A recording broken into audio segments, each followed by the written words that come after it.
بسم یحوہ الرحمن الرحیم. یا مقدم دا ایکسپیڈیٹر، تمام حمد و ستائش جو ازلی اس وحدہ لا شریک کے لیے جو کل کا خالق و مالک ہے. تمام انسان اس وحدہ لا شریک کی تعریف و توصیف میں کچھ بھی اپنے زبان سے ادا نہیں کر سکتا. جو بھی ادا کرتا ہے وہ اپنے علم، اپنی معرفت، اپنی استطاعت کے مطابق، کیونکہ انسانی ذہن سے وہ ذات بالکل ہی عرفہ و اعلیٰ ہے، وہ برتر ہے، وہ خالق ہے، اور مخلوق اپنے خالق کی کوئی تعریف نہیں کر سکتا. عاجز ہے زباں، گنگ ہو جاتی زباں اس کی تعریف کرتے ہوئے. عزیزان گرامی، اسی ذات والا کے مقدس نام کو جلال دیتے ہوئے حقیقی عرفان اسماء الحسنہ میں یعنی مظہر صفات خداوندی میں آپ تمام سامعین ناظرین خدمت میں سلام اور خوش آمدید. ہم نے عزیزان گرامی یہ 99 اسماء جو تھے ان میں سے آپ کی خدمت میں مسلسل تشریحات کے ساتھ قرآن شریف، توریت شریف، صحائف انبیاء، زبور شریف اور انجیل شریف سے ہم پیش کرتے چل رہے ہیں، اور آپ سماعت فرمائیں. اور ہم آپ کے تہ دل سے شکر گزار ہیں کہ آپ اس پروگرام کو بڑی دلجمعی کے ساتھ سنتے ہیں اور سوالات بھی کرتے ہیں. آج ہم نے جس اسم کو موضوع سخن بنایا ہے وہ ہے یا مقدموں. اور یہ مقدم جو لفظ ہے یہ قرآن شریف میں ہمیں کسی بھی سورہ کی کسی بھی آیت میں نہیں مل سکا. تو ان تمام حفاظ یا قاری حضرات یا علماء جو بھی ہمارے اس گفتگو کو سن رہے ہیں وہ ہمیں ضرور ہماری توجہ کیجیے گا، ہمیں ہماری ہدایت کے لیے یعنی ہمیں بتا دیجیے کہ وہ کس مقام پر ہے تاکہ ہمارے علم میں اضافہ ہو. پھر ہم دیکھتے ہیں کہ خدا تعالیٰ آپ کو خوب برکت دے گا. اور یہی لفظ یعنی مقدم جو ہے یہ تقریباً کتاب مقدس میں 53 مقام پر آیا ہے. اس کا اردو ترجمہ ہے آگے بڑھانے والا یا آگے بڑھانا. آئیے ہم غور کرتے ہیں کہ آخر رب تعالیٰ نے کیوں، کیسے، کس کے لیے یہ کائنات بنائی، وہ مقدم کیا ہے. ان تمام گفتگو سے پہلے ہم توریت شریف جو پہلی کتاب ہے حضرت موسیٰ کلیم اللہ کے معرفت نازل کی اور ان کے معرفت یہ کتاب ہم تک پہنچی ہے، اس کا پہلا سورہ ہے تکوین یا پیدائش، اس کے 17ویں باب کی پہلی تا 8 آیت کی ہم تلاوت کرتے ہیں. جب ابراہم 99 برس کا ہوا تب خداوند ابراہم کو نظر آیا اور اس سے کہا کہ میں خداوند قادر ہوں، تو میرے حضور چل اور کامل ہو، اور میں اپنے اور تیرے درمیان عہد باندھوں گا اور تجھے مقدم یعنی بہت بڑھاؤں گا. تب ابراہم سرنگو ہو گیا اور خدا نے اس سے ہم کلام ہو کر فرمایا کہ دیکھ میرا عہد تیرے ساتھ ہے اور تو بہت قوموں کا باپ ہوگا، اور تیرا نام پھر ابرام نہیں کہلائے گا بلکہ تیرا نام ابراہم ہوگا، کیونکہ میں تجھے سب قوموں کا باپ ٹھہراؤں گا، اور میں تجھے بہت برومند کروں گا اور قومیں تیری نسل سے ہوں گی اور بادشاہ تیری اولاد میں برپا ہوں گے. اور میں اپنے اور تیری نسل کے اور تیرے بعد تیری نسل کے درمیان ان سب پشتوں کے لیے اپنا عہد جو ابدی عہد باندھوں گا، تاکہ میں تیرا اور تیرے بعد تیری نسل کا خدا رہوں، اور میں تجھ کو اور تیرے بعد تیری نسل کو کینان کے تمام ملک میں جس میں تو پردیسی ہے ایسا دوں گا کہ وہ دائمی ملکیت ہو جائے، اور میں ان کا خدا ہوں گا. آمین. خدا کا کلام جو حضرت موسیٰ کے معرفت ہم تک پہنچا، اس میں سوال ہوا کہ آخر جس کے لیے خدا نے مقدم اسے مقدم تو خدا کی ذات ہے، اور خدا نے جس کو مقدم قرار دیا وہ کون ہے. اور پھر سوال ہے کہ آخر اس مقدم جس کے محبت کی خاطر خدا نے اس کائنات کو خلق کیا، اور وہ کس کی صورت میں تھا، یہ سب کچھ ہم آپ کی خدمت میں پیش کرتے چل رہے ہیں. لیکن پہلے ہم یہ بتاتے چلیں کہ آخر مقدم کے معنی جیسا کہ بڑھانا، بڑھاؤں گا، اور پوری کتاب مقدس سے ہے، چونکہ قرآن میں ہمیں یہ لفظ کہیں نہیں ملا ہے.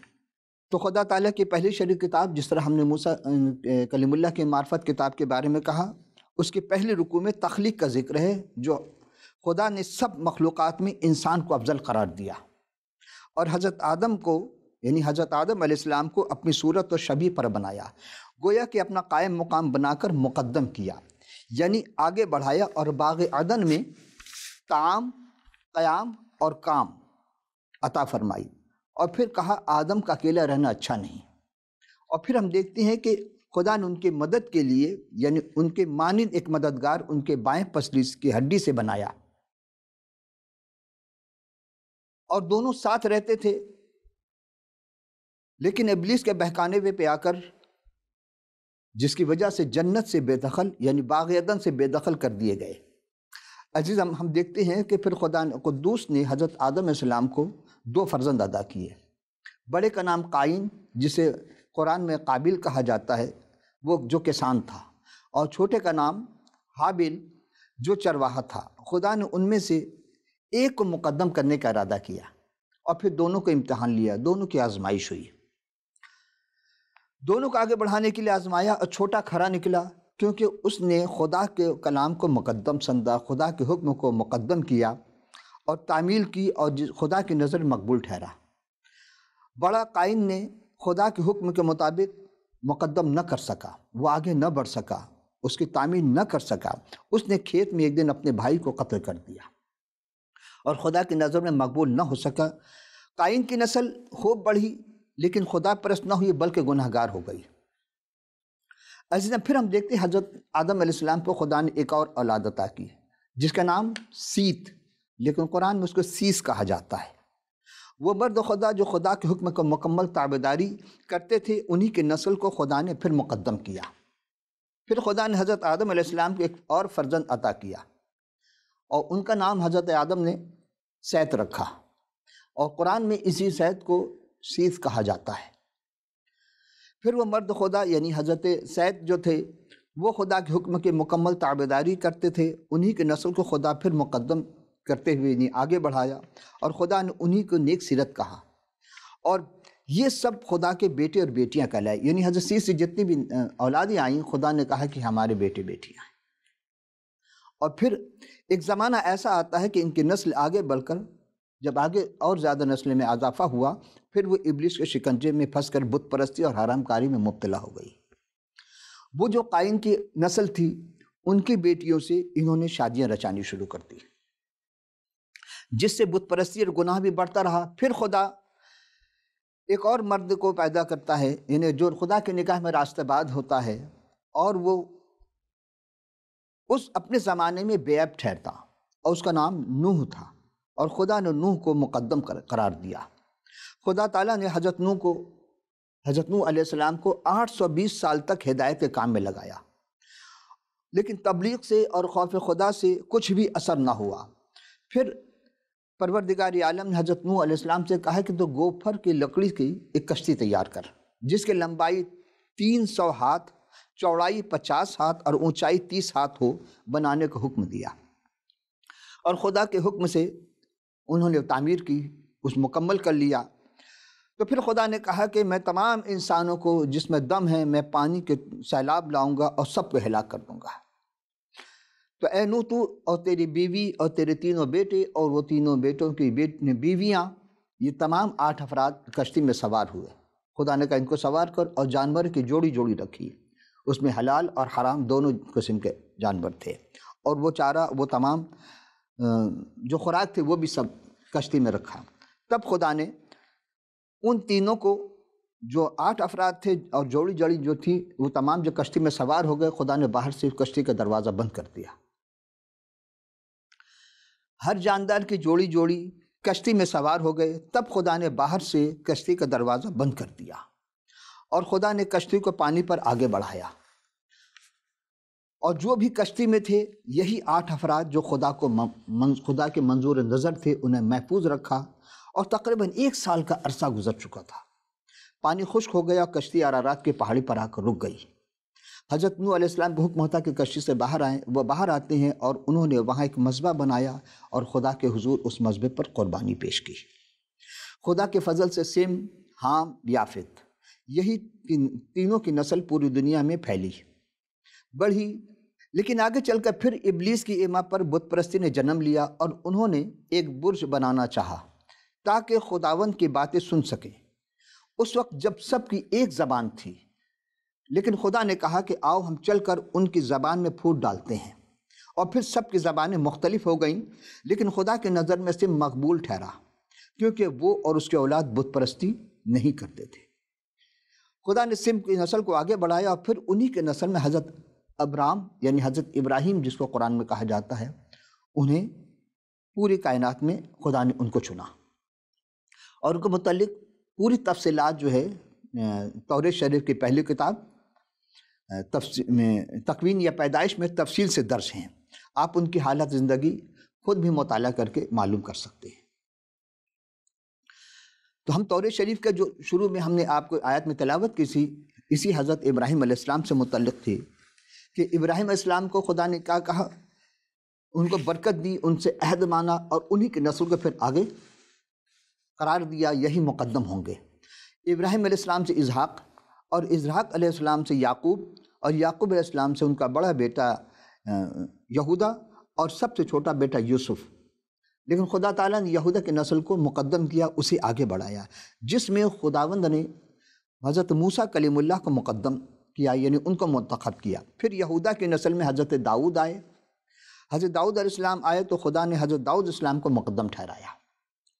بچپن میں حضرت داؤد علیہ السلام سے خدا تعالیٰ نے ایک عجیب کام لیا، ان کی ہمت، ان کے حوصلہ، ان کے ایمان کو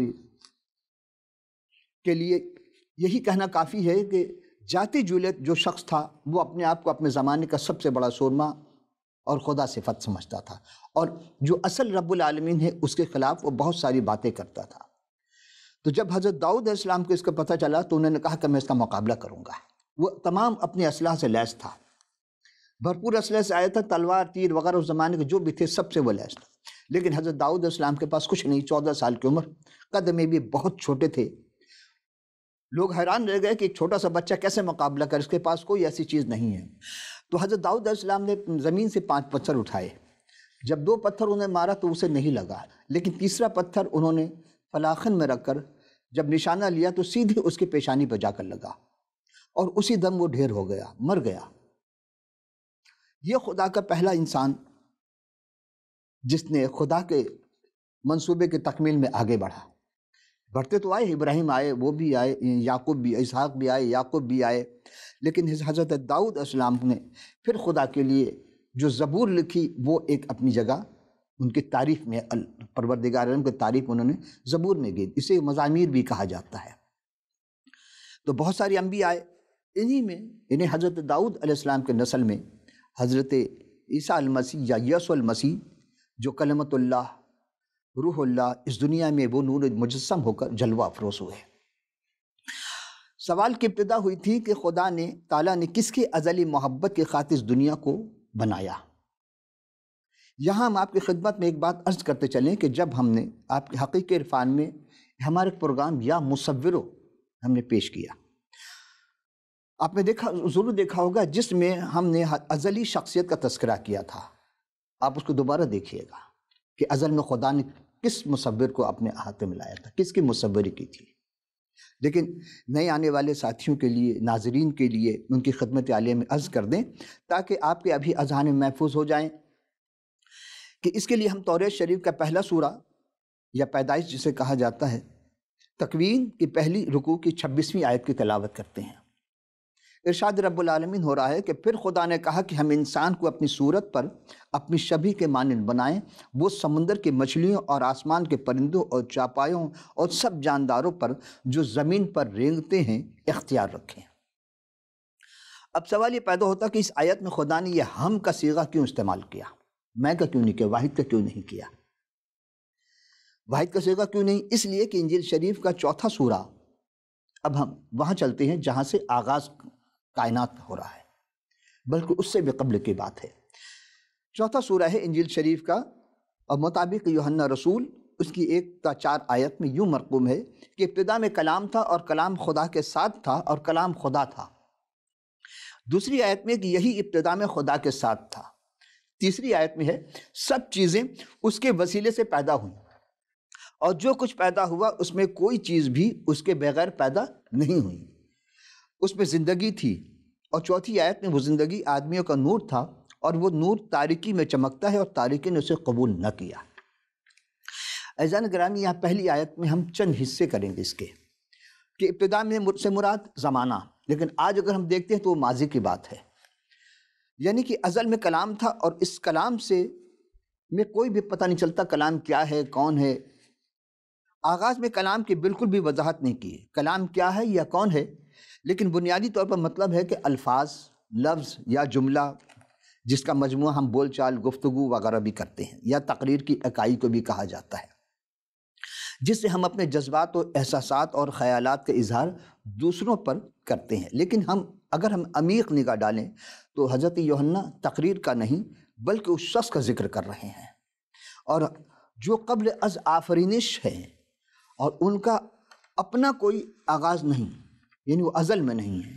یہاں ایک اور جملہ عرض کرتے چلیں کہ انسانی ذہن جتنا بھی پیچھے جائے، جتنا انسان سوچے گا پیچھے کی جانب، اس کو احاطہ میں نہیں لا سکتا، تو کبھی بھی نہیں کر سکتا، کیونکہ جس کا شروع یا آغاز کا ہمیں پتہ ہی نہیں، تو بھلا کیوں کر ہو سکتا ہے کہ محدود انسان، محدود ذہن رکھنے والا لامحدود ہستی کا احاطہ کر سکتا ہے؟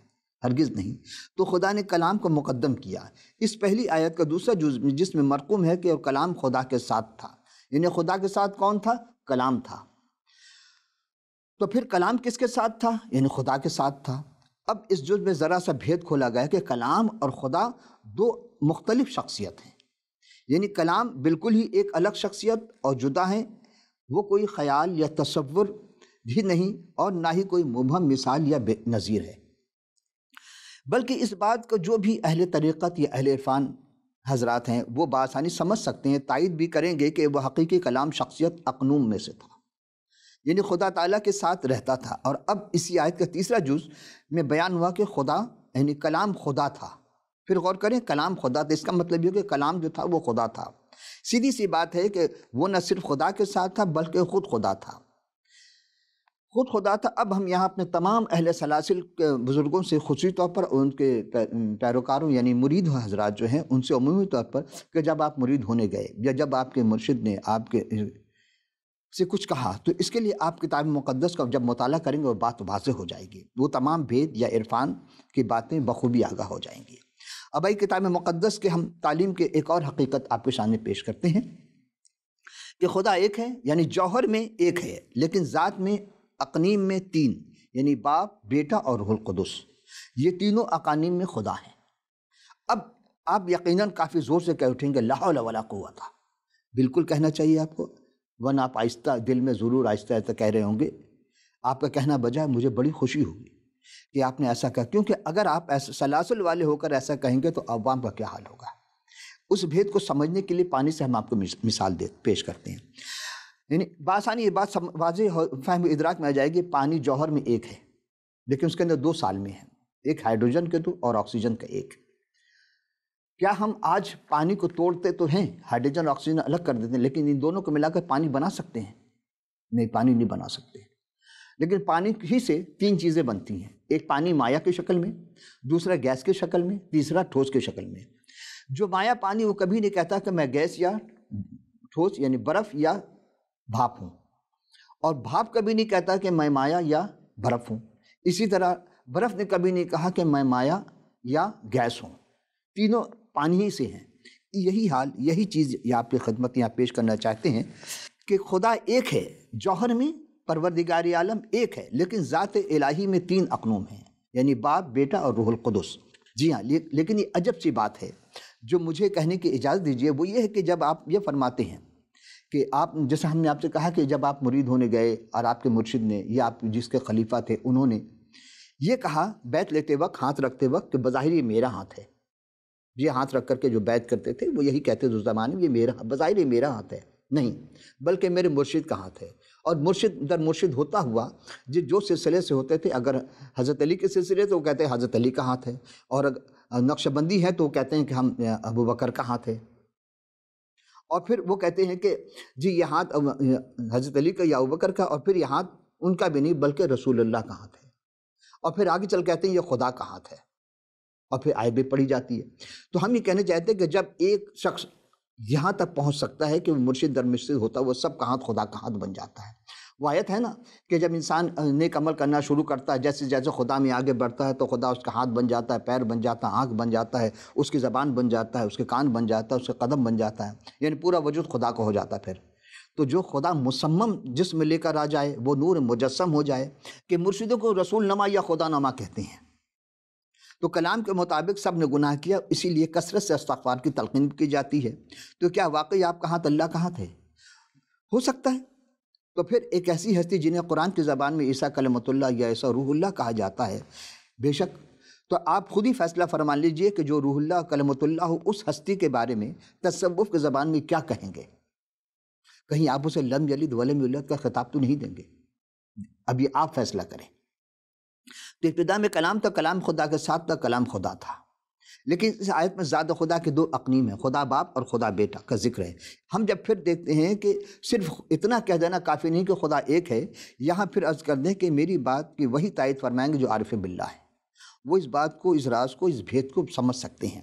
واقعی سنگل سے دیکھا جائے تو خدا کے بھی مانند ہے، یعنی وہ الہی صفات کے مالک ہیں۔ خدا مقدس اپنے مقدس کتاب میں خدا ہے، اور ہم اس آیت کو پھر یوں دیکھتے ہیں کہ خدا نے ابتدا میں زمین اور آسمان کو پیدا کیا، اور خدا کی روح پانی کی سطح پر جنبش کرتی تھی۔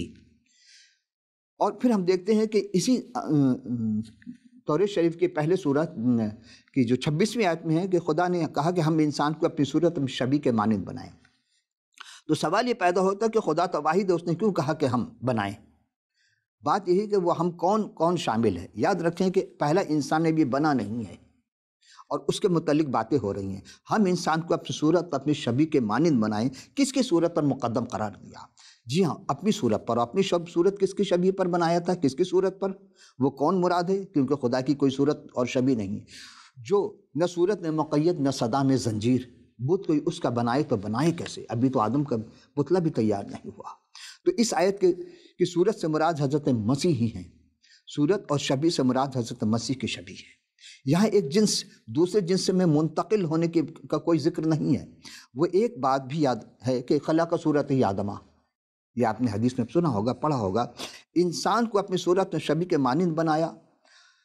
اس کا مطلب یہ کہ انسان کو خدا کے نمائندے کی حیثیت سے زمین پر مقدم رکھا، اور کئی طرح اس کے خدا نے حصوں میں، یعنی روح، جسم اور جان پر مشتمل ہے، یہ انسان کا وجود ہے۔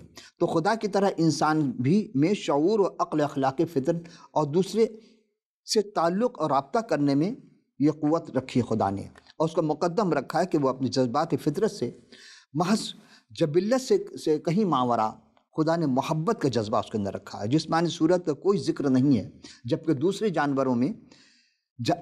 جانوروں سے انسان کو افضل و اعلیٰ مقدم رکھا ہے۔ صاف صاف باتیں کرنے والا، تخلیق کرنے والا، لالچ، بغض، حسد اور برائی سے روکنے اور رکنے والا۔ یہی چیز ہم دیکھتے ہیں کہ ابتدا میں جب خدا کے ساتھ تھا تو بعد نظر لوگ یہ سمجھ رہے ہیں دوسری آیت میں کہ یہاں پہلی آیت کو دہرائے گا، حقیقت میں ایسا نہیں ہے۔ یعنی شخصیت اور الوہیت یہ دو متضاد چیزیں ہیں، دونوں کی یعنی ابتدا نہیں ہے، کیونکہ دنیا والے تو یہ سمجھتے ہیں کہ وہ بیت اللہ میں ایک طفل کے مشابہ یا بچہ کے طور پر ایک شخص بنے، اور جبکہ ہرگز ایسا نہیں ہے۔ وہ بطور پہلی بار ایک شخص نہیں بنے، اور نہ ہی مسیح مردوں میں سے تیسرے دن جی اٹھنے کے بعد کسی طرح خدا بن گئے۔ حالانکہ بعض لوگ ایسی تعلیم دیتے ہیں کہ یہ الگ ہے، اور صرف حضرت مسیح کو مانتے، جبکہ ایسا نہیں ہے کہ خدا الگ ہے، خدا تعالیٰ، روح القدس اور مسیح، یہ تین اقانیم میں آتے ہیں۔ جبکہ سراسر کلام کے، اور جو لوگ اگر ایسا کرتے ہیں کہ مکس کرتے ہیں تو گویا کہ وہ ملاوٹ کرتے ہیں، وہ منافی کرتے ہیں، بلکہ وہ ازل ہی سے خدا ہے۔ سب چیزیں اس کے وسیلے سے پیدا ہوئیں، اور جو کچھ پیدا ہوا ہے اس میں کوئی بھی چیز اس کے بغیر پیدا نہیں ہوئی۔ اس آیت میں ہم دو جز دیکھتے ہیں کہ پہلے جز میں کہا کہ سب چیزیں اس کے وسیلے سے پیدا ہوئی۔ کس کے وسیلے سے؟ اس کا مطلب یہ خود مخلوق نہیں ہے، بلکہ تمام اشیاء کا خالق۔ ان میں بنی نوع انسان، حیوانات، اجرام فلکی اور سیارگان، فرشتگان، سب دیکھی اندیکھی شے شامل ہیں۔ آخری وسیلہ کیا ہے اور کون ہے؟ اب یہ دوسری آیت میں ہم دیکھتے ہیں کہ اس وسیلہ کے بھید کیا ہے، اور جو کچھ پیدا ہوا اس میں کوئی بھی چیز اس کے بغیر پیدا نہیں ہوئی۔ اس جز میں ہم سب اہم اور غور طلب بات یہ ہے کہ یہاں کسی بھی قسم کا ممکن نہیں ہے کہ اگر کوئی شے پیدا ہوئی ہے تو اس ذات اقدس جو خلاق اعظم ہیں اسی نے خلق کی ہے۔ اگر کوئی انکار کر دو تو وہ الگ بات ہے، اور خالق ہوتے ہوئے بلا شبہ اپنی تخلیق کردہ ہر شے سے افضل و اعلیٰ و برتر ہیں۔ بس اتنا سمجھ لیں کہ وہ بات جو پہلے عرض کر چکا کہ جوہر میں ایک لیکن اقانیم میں تین ہیں، یہاں وہی بات ذات الہی کہ تینوں اقانیم تخلیق کے کام میں شریک کار تھے۔ اور نعوذ باللہ اب اگر کوئی خود انسان دعویٰ کرتا ہے کہ وہ اس وقت سے تھا اور اس کی وجہ سے کائنات خلق ہوئی، تو یہی شرک والی بات ہے۔ سب چیزیں اس کے وسیلے سے پیدا ہوئی، یعنی کون تھا مقدم؟ وہ مقدم حضرت مسیح تھے اور کوئی اور نہیں۔ اور یہی ہم آپ سے کہیں گے کہ دوبارہ غور کیجئے گا کہ مسیح ہی لم یلد ولم یولد کے مصداق ہوتے ہیں اور مسیح مقدم ہیں۔ پھر کسی اور نشست میں اعزائے گرامی میں ہم حاضر ہوں گے۔ اب دامن وقت میں گنجائش نہ رہی، اس وقت کے لیے اجازت۔ خدا حافظ ناصر۔